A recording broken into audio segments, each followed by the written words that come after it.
9 నెలల పరిపాలన, అదేవిధంగా మీ ఎమ్మెల్యే నరసరావుపేట ఎమ్మెల్యే అరవింద్ బాబు గారి పనితీరు ఈ 9 నెలల్లో మీకు ఎలా అనిపించింది?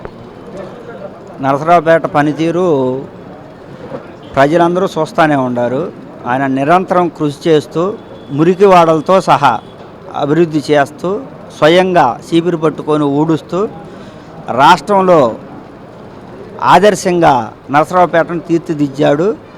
9 నెలలకి అంతకుముందు వైసీపీ ప్రభుత్వంలో బజార్లో నుంచి వెళ్ళాలంటే మురికి వాసన వచ్చేది. అట్లాంటిది నరసరావుపేటని క్లీన్ అండ్ గ్రీన్గా చేశారు. ఆయన పనితీరు ఎవరు వచ్చి చూసినా కానీ అభివృద్ధి కనపడతా ఉంది. అదే కాకుండా నరసరావుపేట పట్టణంలోని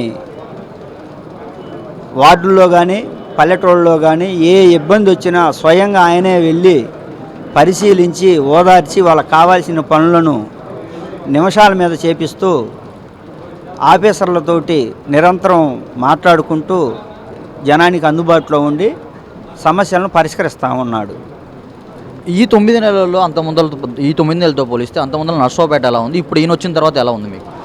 మీకు చెప్పాను కదా, 9 నెలల ముందు వైసీపీ ప్రభుత్వంలో మున్సిపాలిటీలో చూస్తే ఏ బజాట్లో పట్టినా చెత్త కుప్పలో వాళ్ళకి జీతాలు సరిగ్గా ఇవ్వక, పారిశుద్ధ్య కార్మికులకు వాళ్ళకి జీతాలు సరిగ్గా ఇవ్వకపోవటాన వాళ్ళు పనిచేయక, స్టాఫ్ను కావాల్సినంతమందిని తీసుకోక, ఆ డబ్బుల వరకు తీసుకోవటమే కానీ పనిచేసే వాళ్ళని పెట్టలేక చేసిన దాన్ని మన డాక్టర్ సదలవాడ అరవింద్ బాబు గారు ఎమ్మెల్యే గారు కాకముందే చెప్పాడు, నరసరావుపేటని ఒక మంచి సిటీగా తీర్చిదిద్దుతానని చెప్పి ఆయనే స్వయంగా చీపిరి పట్టుకొని నాయకుల్ని, కార్యకర్తలని, బీజేపీ వాళ్ళని, జనసేన వాళ్ళని మొత్తాన్ని తీసుకొని ఆయన కనీసం ఒక 3 నెలలు నరసరావుపేట తిరిగి వార్డు గొంది తిరిగి ఆయన ఓడవటం వల్ల నాయకుల చేత కానీ కార్యకర్తల చేత కానీ పని చేయించి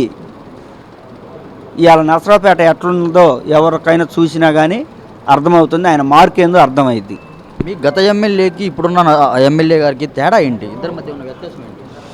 సరే, గత ఎమ్మెల్యే గారు నరసరావుపేటలో ఏం చేశారో దానికి ఫలితంగా నరసరావుపేట టౌన్ అంతకుముందు ఎంత మెజార్టీ ఏ పార్టీకి ఉంది, ఇప్పుడు నరసరావుపేట పట్టణంలో అసెంబ్లీ నియోజకవర్గం ఏర్పడిన తర్వాత ఎప్పుడు రానటువంటి మెజార్టీ సదలవాడ అరవింద్ బాబు గారికి వచ్చింది.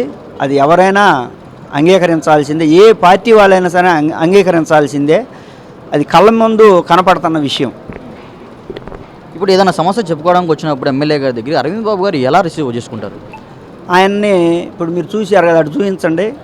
లోన 20 మంది ఉంటారు, బయట 10 మంది ఉండగానే ప్రతి ఒక్కరిని స్వయంగా పిలిచి ఆయనే మాట్లాడి తగు ఆఫీసర్లకు ఫోన్ చేసి మా వాళ్ళు పంపిస్తున్నాము, పని చేసి పెట్టండి, వాళ్ళని తిప్పబాకండి, వాళ్ళు కొద్ది వాళ్ళు అని చెప్పి ఆయన స్వయంగా ఆఫీసర్ల దగ్గర జనానికి పనిచేసి పెడుతున్నాడు నిరంతరం. ఈ వీడియో నచ్చితే లైక్ చేయండి. అలాగే మా ఛానల్ ని ఫస్ట్ టైం కనుక చూస్తున్నట్టయితే ఇప్పుడే సబ్స్క్రైబ్ చేసుకుని పక్కనే ఉన్న గంట సింబల్ ని యాక్టివేట్ చేసుకోండి. అప్పుడే మేము పెట్టే ప్రతి వీడియో మీకు నోటిఫికేషన్ గా వస్తుంది. అలాగే ఈ వీడియో పూర్తిగా చూసినందుకు ధన్యవాదాలు.